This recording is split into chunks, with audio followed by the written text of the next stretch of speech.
And here.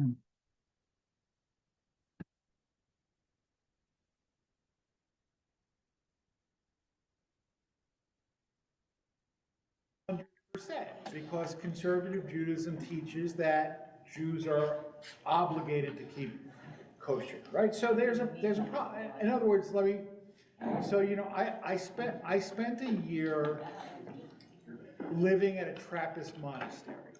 And then I took a conservative pulpit in York, Pennsylvania, and then the summer after that, I went back to the monastery for a week and I gave a talk, and I said that I was surprised how non-observant most of my congregation, and not only non-observant, but like not ashamed of it, or not maybe even aware, people would come to shul on Saturday morning, and then they would go out to lunch to a diner and say, Rabbi, would you like to come with us? Which on the one hand was kind of nice that they invited me, but on the other hand, I don't go out to eat in restaurants on Shabbat, right? I said, and so one of the monks raises it, Father Anthony says, why are you surprised, right? Why are you surprised, right? And that's the thing, that like when we say the conservative movement teaches, right? And that's true in every community, but it's especially true for conservative Judaism, I think, because it seems to me like in Orthodoxy teaches observance, and most people are observant. Reform teaches do what you think is meaningful, and most people do what they think is meaningful, which is usually very little, right? And then, but we teach all these things that you're supposed to do, supposed to keep kosher, supposed to put on tefillin, supposed to observe Shabbat, et cetera, and the gap between the official ideology and actual practice, I think, is the broadest. Okay,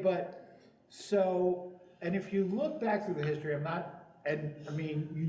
love history, and I could spend 2 hours on this, but I won't. But up until very recently, the official position of conservative Judaism vis-a-vis Jews who are married to non-Jews was incredibly restrictive, okay? Like up until the 1960s, a Jew married to a non-Jew could not be a member of a conservative synagogue. And then in the early 1960s, they said, yes, you can be a member of a conservative synagogue, but you can't have an aliyah, you can't be on the board, you can't be like men's club man of the year, your spouse cannot get high holiday tickets, okay? We'll take your money, but we don't really want you around, right? And as late as 1997, okay, 1997, the law committee of the conservative movement ruled that a conservative synagogue or a Schechter day school could not hire a Jew married to a non-Jew as a teacher or a youth group advisor or any other position that could be considered a Jewish role model. Okay, this is 1997. At which point I was already like a member of the Rabbinical Assembly, and this is what they passed in 1997. Okay. Subsequently, there have been other rulings and positions that are less antagonistic, whatever term you want to use, right? More liberal, more accepting, right? But I think there's been an evolution in the conservative movement overall, and I would say because of two recognitions, okay? A positive and a negative, okay? What is the positive? The positive is that we have come to see by lived experience, that like in previous generation, I mean, intermarriage was so rare, right, that you could say that a Jew who married a non-Jew was trying to really escape from their Jewish background, right? That's no longer the case. I mean, it could be the case, but it's obviously no longer automatically the case, right? That we see Jews married to non-Jews who come to shul, who keep kosher, who serve on the board, who lead services, who read Haftorah, et cetera, et cetera, et cetera, right? No, so that what I'm, I don't know anybody. right? No, but I mean, you and Linda are among the people that I'm thinking of, right? Is that being married to a non-Jew no longer necessarily closes the door on Jewish life at a very high and intense level, right? I mean, if I look at right, I would gather based on simply what I know that the members of our congregation who are married to non-Jews have a higher rate of having kosher homes than the members of our congregation who are married to other Jews. Right now, obviously the N number is a pretty small number, right? But, and I'm not saying, therefore everybody should marry a non-Jew or have a kosher home, right? So the point is that there is a recognition that Jews married to non-Jews can have rich, involved, active Jewish lives, can raise Jewish kids, etc., etc., etc. Okay, so that's what I would call the positive recognition. Okay, here's the net what? I know where you're going. Okay, you want to do the negative?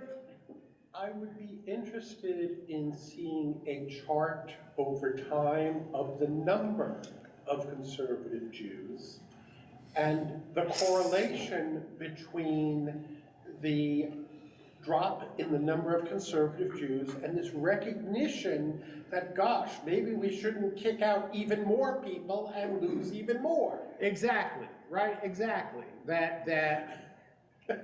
It is believed and perceived that, our attitude towards intermarriage has alienated people, right? And it clearly has, right? Obviously we all know the lugubrious statistics of membership in conservative institutions, et cetera, et cetera. Now, correlation does not prove causation, but it doesn't disprove it either, right? So, I mean, to be clear, I don't think that the attitude towards intermarriage is the sole or even necessarily a major cause of the decline. No, I'm being perhaps cynical, but saying, given the decline, the perceived importance of not, sure, discommoding any portion of the people you have left becomes more and more pressing. Sure, of course. Okay, so, right, so if we could keep more of the people who grow up conservative, keep them within our tent, no matter who they are married to, we would be better off, right? That's I think, a value-neutral way of putting it. Okay, so the Rabbinical Assembly, which is the Professional Association of Conservative Rabbis, had a standards working group which issued a report in 2024. And the reason I say standard is that within the Rabbinical Assembly, there is this thing called a standard of rabbinic practice. Okay, a standard of rabbinic practice means if you violate it, it is automatic expulsion.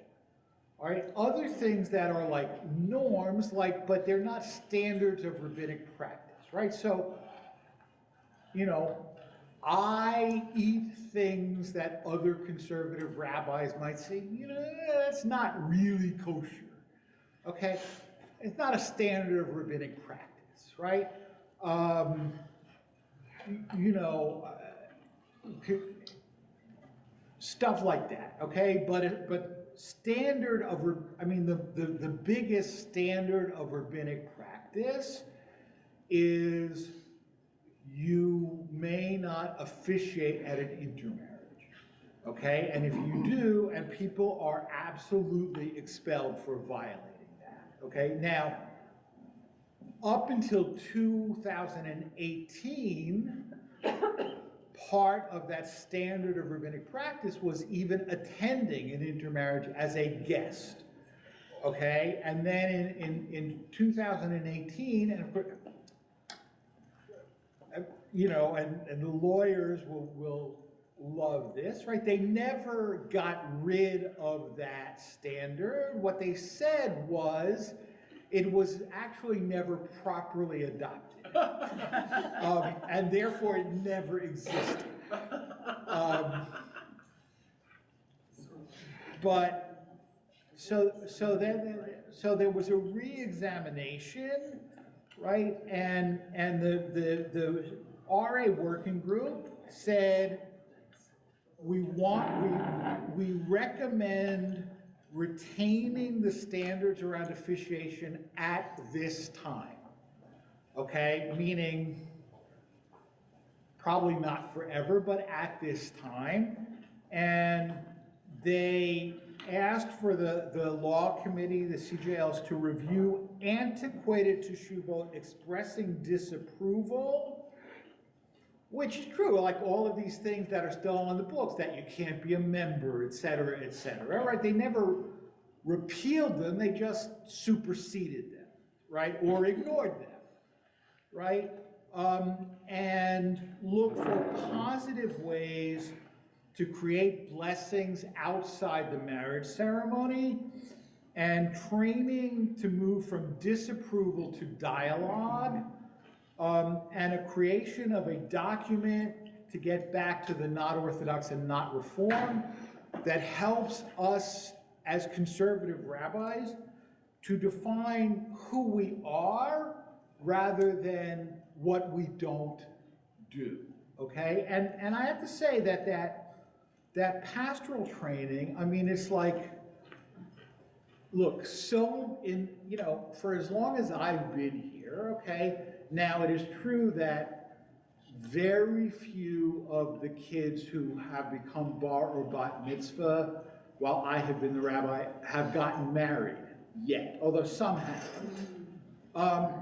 But the families know, they just know, if they're marrying a non-Jew, the rabbi can't do the wedding, so there is no point in even like letting him know, right? And I find out only after kids have been married that they got married, right? Because,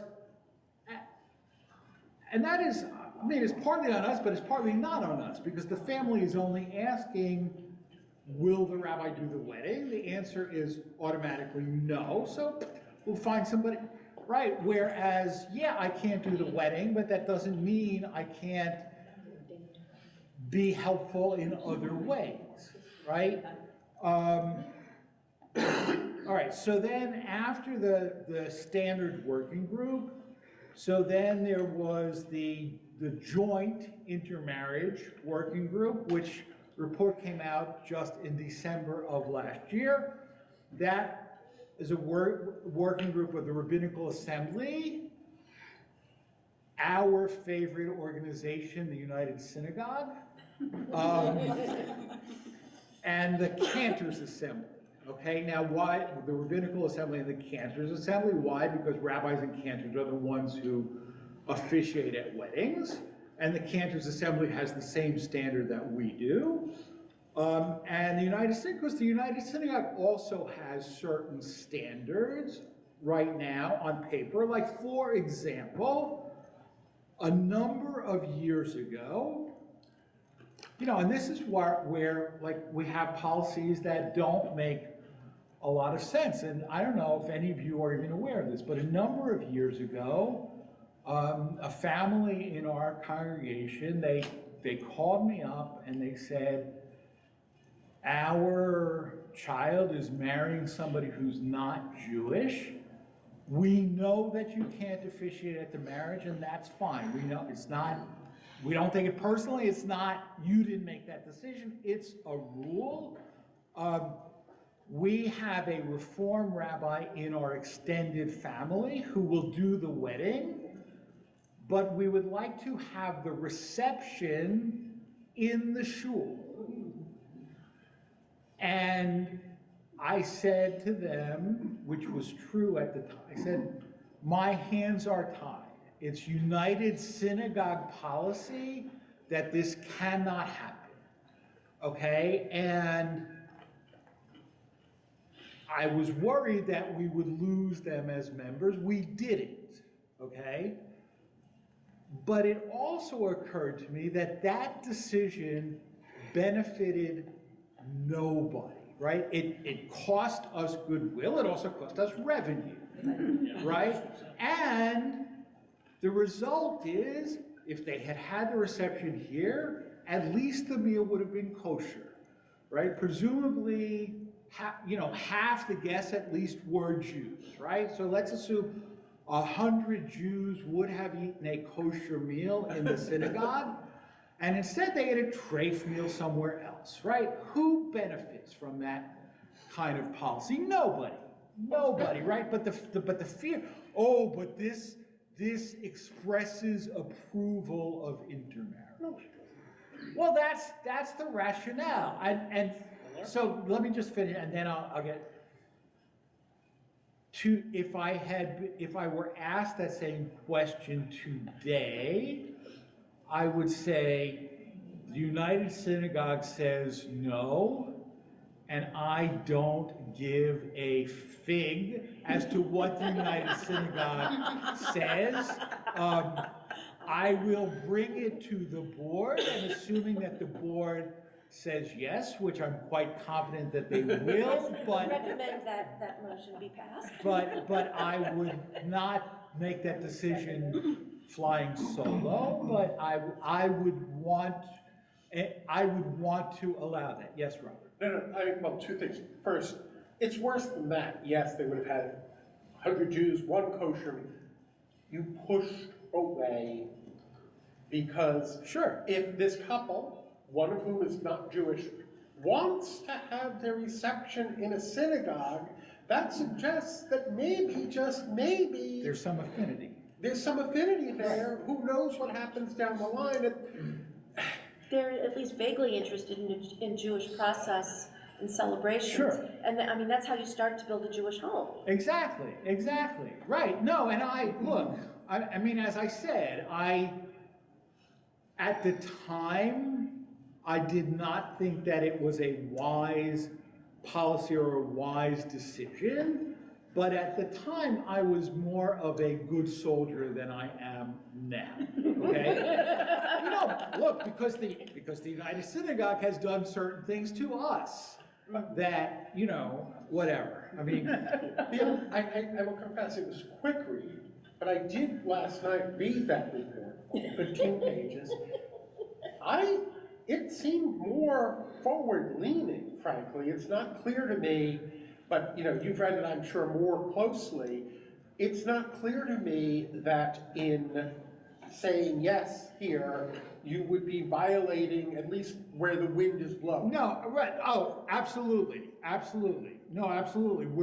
But the point is, what I'm saying is that all three of those organizations have policies on paper that need to be changed. right? I am more comfortable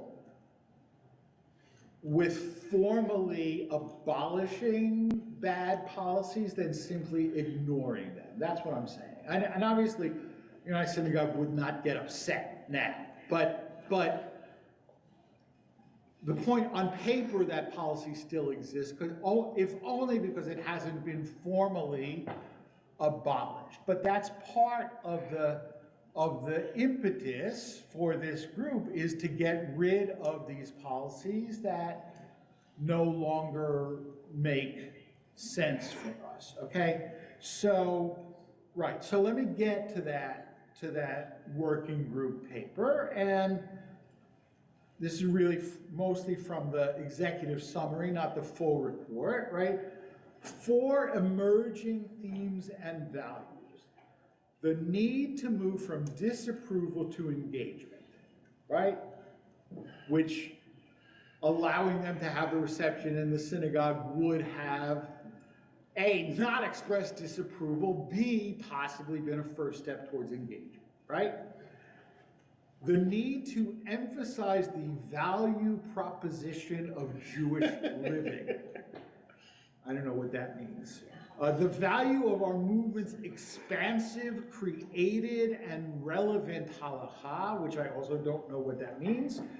And then, authority of clergy is derived from relationship, which is true.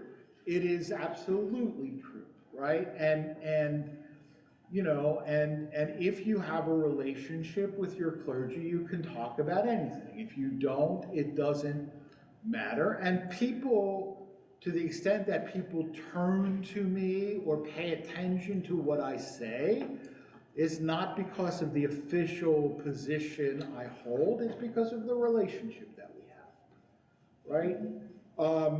And you know, so to that extent, policies that almost, you know, prohibit the development of a relationship are counterproductive, right? Okay, so what are the 4 next steps according to this report? Acknowledging and healing hurt, aka teshuvah.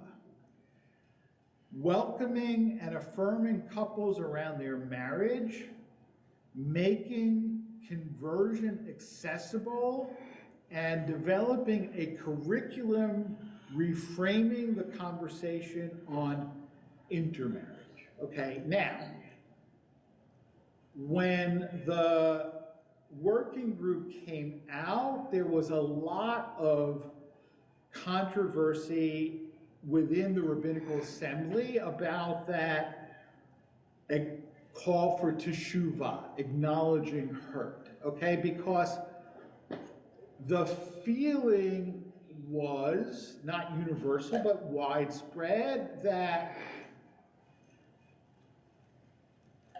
why should we apologize for upholding the tradition as we understood it in the past, even if it's not the way we understand it now? Okay, and telling you no, you may perceive that as causing hurt. It's not always, right? But so there were a couple of online discussion groups, and it's clear to me 2 things. It's clear to me that part of the report was not well written, in my opinion, okay? Because I do not feel any need to apologize for the fact that I have told couples, I'm sorry, I cannot marry you. I do not feel the need to apologize for that. I do feel the need to apologize to families like that family from our congregation that I was forced to tell them you can't have the reception here. Or families that, like in my first congregation, they had a policy that said mail from the congregation could only be addressed to the Jewish spouse. Okay, and the first week that I was there, I said, we're not doing that anymore. And the secretary said, well, who? And I said, nobody said. We're not doing that anymore. It's dumb. And, you know, we stopped. So those kind of things that's like gratuitously insulting and almost, I think, almost intended to be insulting, that I think we should apologize for, not for the fact that we said no to officiating at your wedding. I mean, because it's not only, like, I've said no to officiating at weddings where it was two Jews, one of them was divorced, and there was no get. There was no Jewish divorce, right? So I think it was poorly written, and I think that needs clarification. All right, as always, I have more material than I can cover, but I will tell you this. In my old age, I have suddenly become a macher in the RA, okay? And I was appointed to the Social Justice Commission in March, but literally on Thursday of this week, I was appointed also to the Resolutions Committee, okay? And I'm just now learning. I mean, I didn't even remember applying, and I'm not sure that I did. But Voluntold. But I know that feeling. the resolutions, like, so members submit resolutions, and they go to the resolution committee, and if the resolution committee approves them, then it'll move on to be voted by the membership. Okay, if the resolution committee doesn't approve it, we can go back to the person who authored it and say, you know, maybe you change this, change that, da-da-da-da-da. Or if the resolutions committee, like, flatly won't accept it, then it could get on the ballot by petition. You have to get 50 signatures of members, and then, so there is a resolution, basically, I don't want to overstate it, but pretty much repudiating a lot of what the working group says from the right, okay, not from the left. I am certain that as written, it will not be accepted, right? Will the resolution committee convince the author to modify it in some way such that it could be accepted? Maybe, I don't know. And if not, will it get 50 signatures to be on the ballot? Absolutely it will, because there's a lot of anger. Yeah, Robert. Do you want to have to modify it? Do I? Tactically, is it the best thing to modify it to make it more acceptable, or let it go as is, bring it, you know, I guess the question is, do you know what the vote is likely to be? Can you read the room? Well, but the point is, I think when you're dealing with a voluntary organization, you want consensus, okay, as much as possible, right? So whether that resolution would pass by a small majority or fail by a small majority is harmful either way, I think. And this is where I'm going, okay? So and again, I mean, I'll try and wrap up, and then if there are, you know, questions, whatever. But, you know, so the suggestion has been, again, this working group also said, we do not recommend getting rid of the standard of rabbinic practice around officiation at intermarriages at this time, okay? And I think at this time means waiting for people of my generation to retire or die.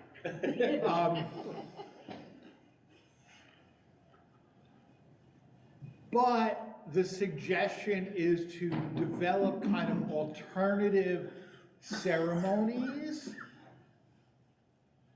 And here it's kind of vague what that would mean. Right now, and one of the suggestions was, and this, by the way, was another thing that was very controversial. So, historically, the way a Jewish man and a Jewish woman married each other is called kiddushin, right? Kiddush, without defining what that is, let's call it sacred Jewish marriage, okay, which is not a bad translation because the root kadosh means sacred, right? So, almost 20 years ago, the RA said that conservative rabbis could also officiate at a wedding between two Jewish men or two Jewish women. And there is no kiddushin in that situation. So, a friend of mine who's a professor of Talmud, conservative rabbi on the law committee, developed other types of non-kiddushin Jewish marriage, okay, which also many, even heterosexual couples want a non-kiddushin type of marriage, because it is perceived incorrectly, in my opinion, but nevertheless perceived that the man acquires the woman, and that's like not what we want to do anymore. But the other thing also is that kiddushin can only be invalidated by means of a get, right? And sometimes sometimes that's not always possible. I mean, the man disappears. They have a civil divorce, but the man flatly refuses to give a get, etc., etc. Right? So if you have a non-kiddushin marriage, it's easier to dissolve. Okay? So one of the suggestions in this working group was, well, maybe these models can also be used for marriage between a Jew and a non-Jew. And the rabbi who wrote this responsive hit the roof, and she said, that's not what I had in mind at all. This was, I intended this as alternative forms of marriage between two Jews, not between a Jew and a non-Jew. And the other thing, so some of the thing, right, but the condition within the working group is we should develop alternative ceremonies for couples where one person, although not, I think the term was formally Jewish, I'm not sure, but they are clearly intending to have a Jewish home and raise Jewish children, okay? And the response is, I already know because I've had these discussions, right? Well, why do you have conditions for us and not for two Jews, right?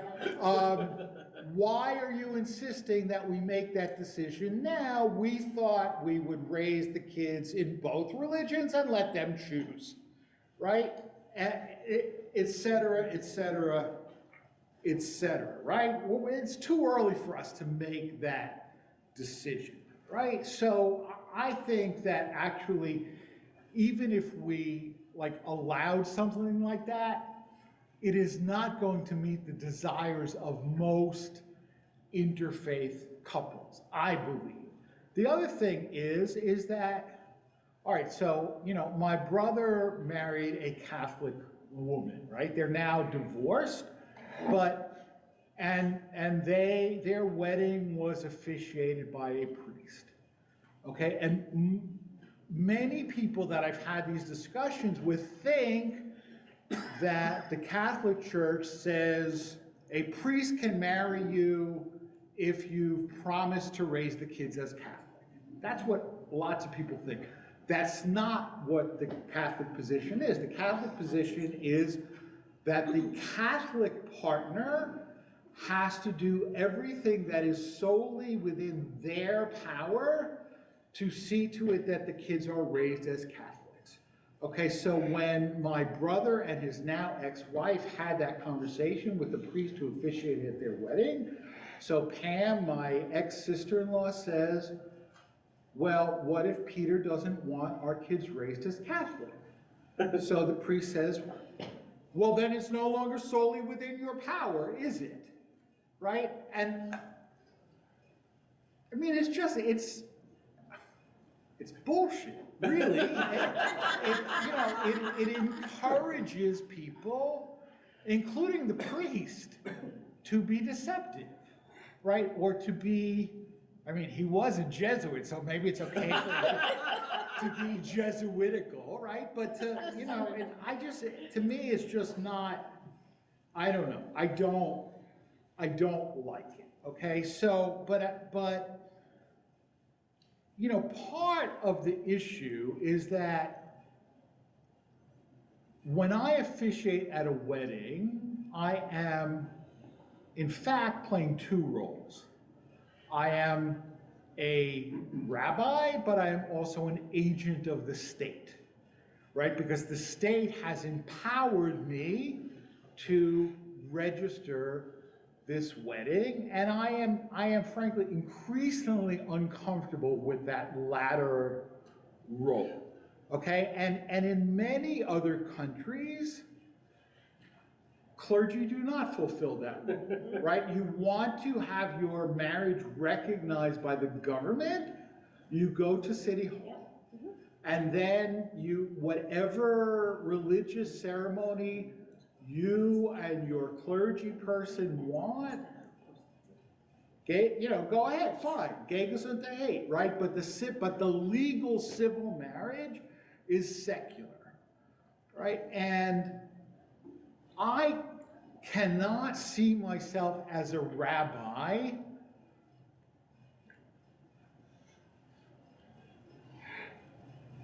doing a ceremony that creates a marriage between a Jew and a non-Jew, right? But then they say, well, who are you to tell us we can't get married? I'm like, I'm not telling you can't get married.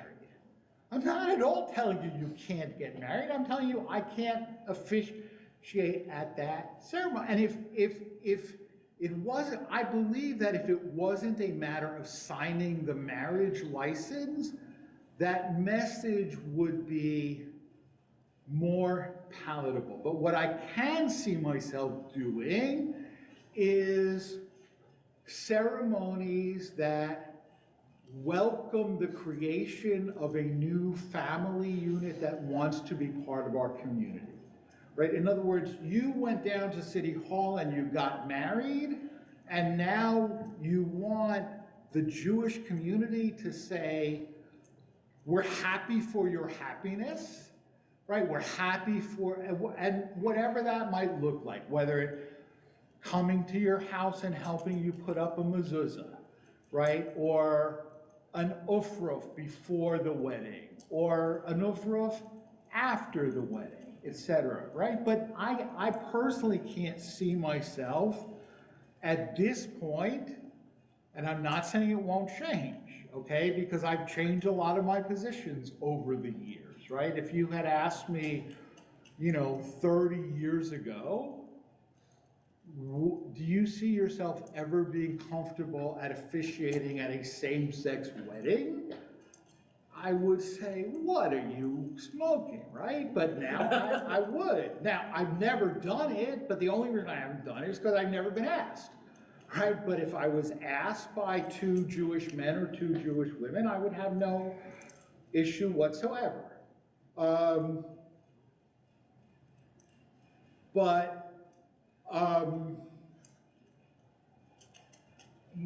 To the extent that they're saying, well, we need the law committee to change, the law committee, it's not going to happen. It's really not going to happen with the law committee as it presently exists. Now, so here, Robert, to get back to your point about like maybe, you know, letting this rabbi come in with a really hard line resolution and just, you know, letting it be defeated, is that, I mean, a little history is in order, okay? When the conservative movement was debating whether to ordain women, and people said, oh, if you ordain women, the movement will split. And it didn't split, right? And then when we were debating whether to ordain gays and lesbians, and, oh, if you do that, the movement will split, and it didn't split, right? This, to me, is a much more contentious issue, because the the number of conservative rabbis who were opposed to ordaining women was certainly less than 10%.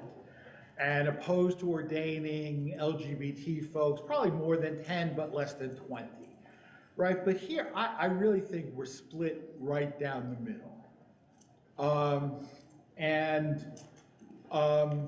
I just don't know. I really don't know. Well, that's a matter of reading the room. I mean, basically, if you've got something where it's a small minority, let them go. Right. But yeah, if you're in the 40 to 60 range, ooh. Right, and that's my read of the situation, and it is, you know, I said, so they're just waiting for us to either retire or die off. I mean, it's a bit flippant, right? I mean, I do think there is a correlation between age and reluctance to officiate at intermarriages, but it's only it's a correlation in the thinnest terms, right? I mean, there are plenty of younger rabbis who are opposed and plenty of older rabbis who are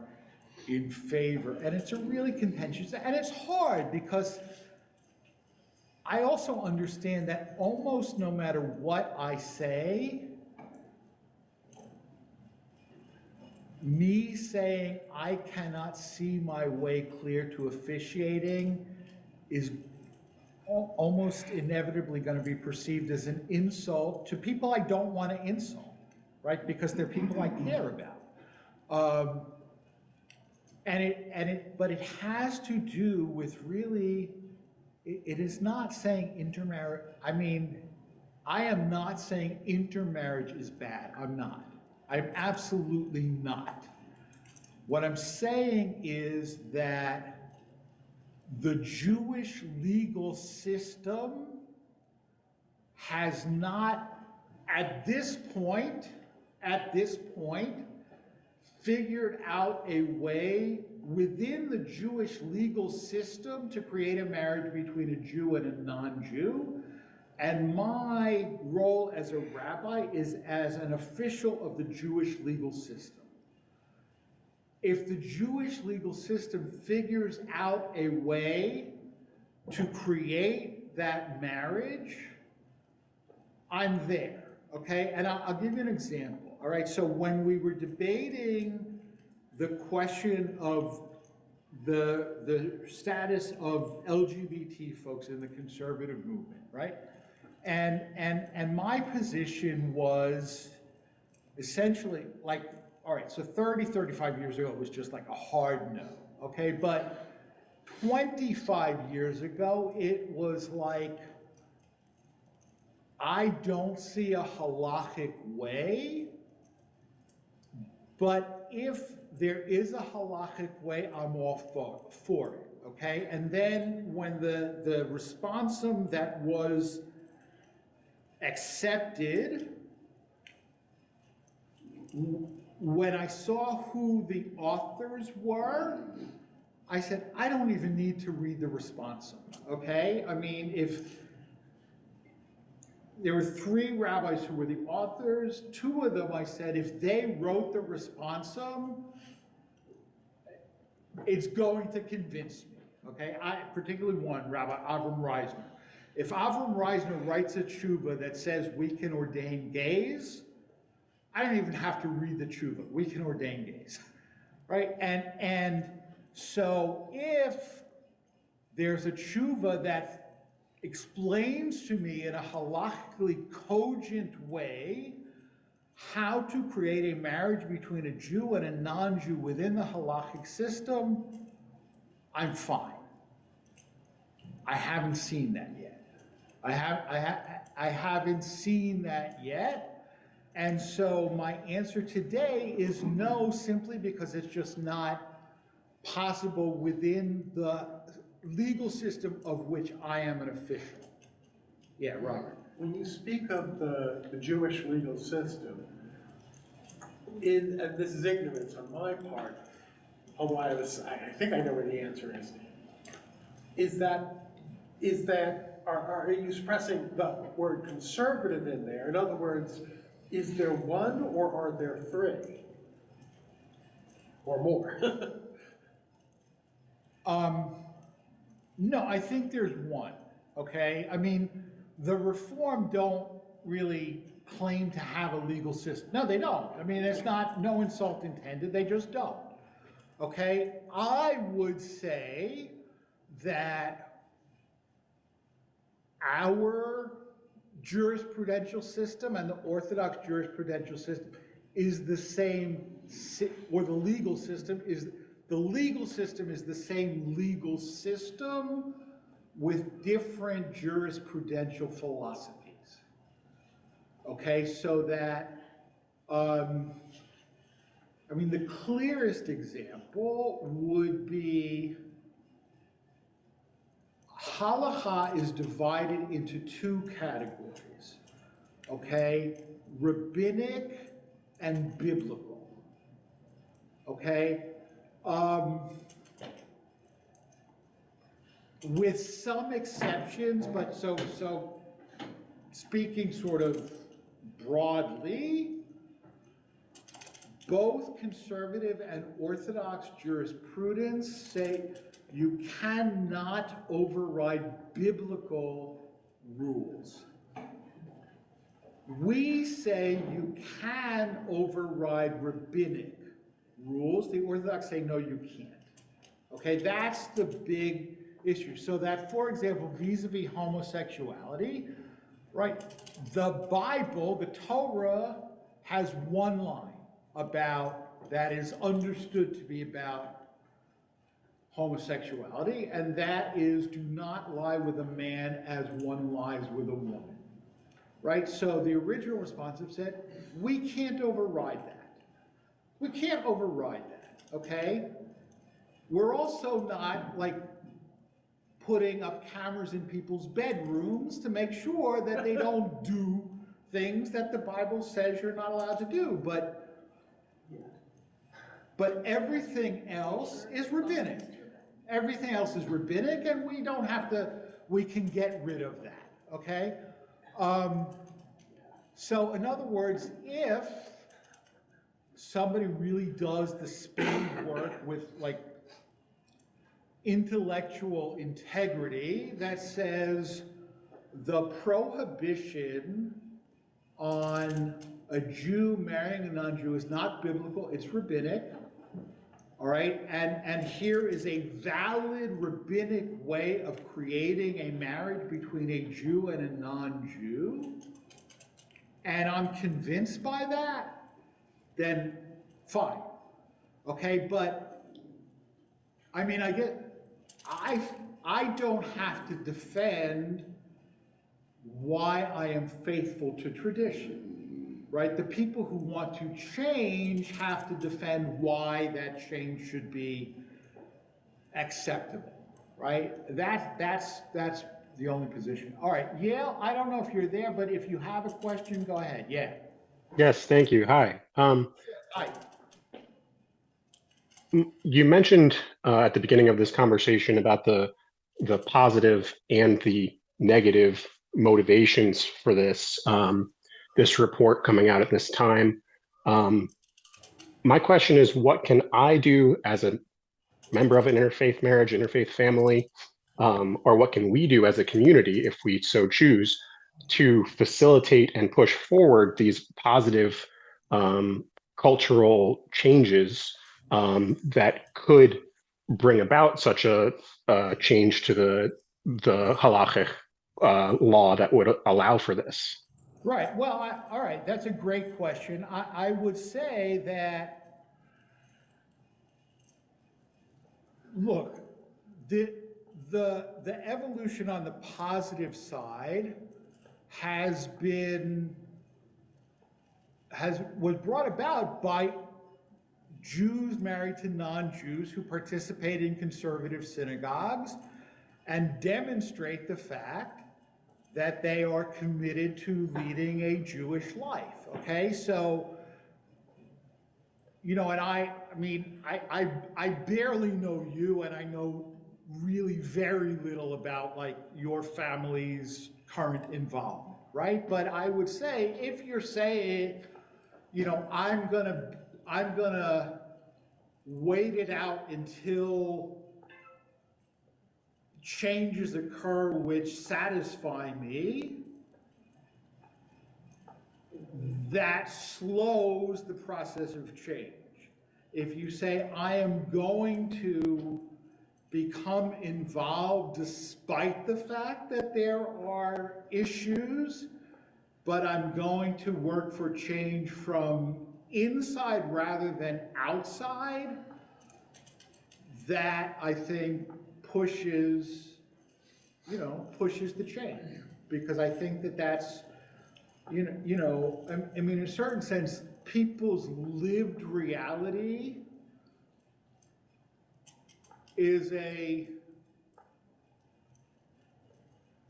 motivation for change, right? When I, as a rabbi, say, I've got this text here, but I've got these people I know who, by their life, calls that text into question, that pushes me to reevaluate.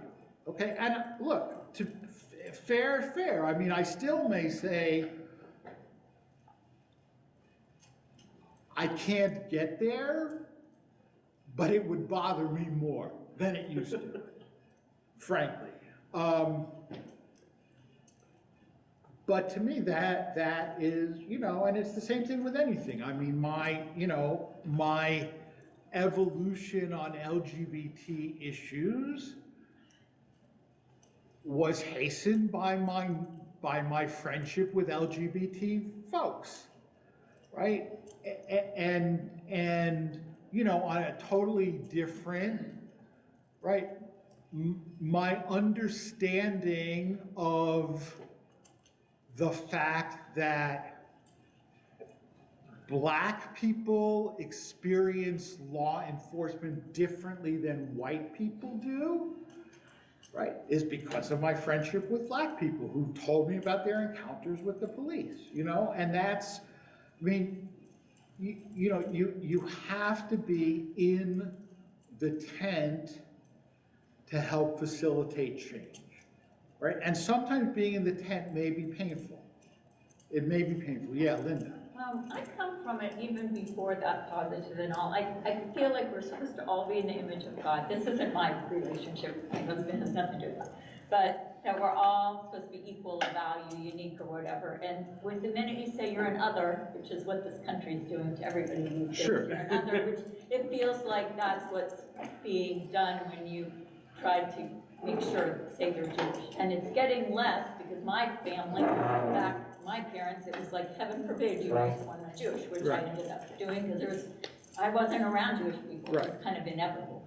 But I feel like the otherness thing is a good reason. You're saying gays, we should accept them, and Blacks, we should accept them. And it gets to the point that's an other one. I look at them because they're not Jewish. Right? So it makes an other situation.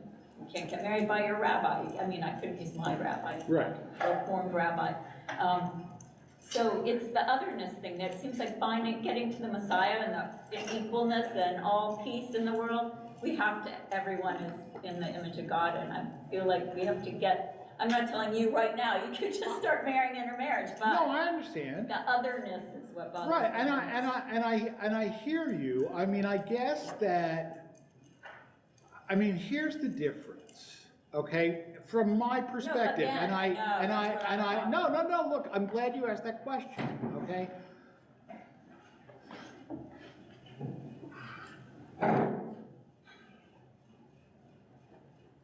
African American people are born African American, right? They can't say, well, yeah, I was born out, but now I want to be white.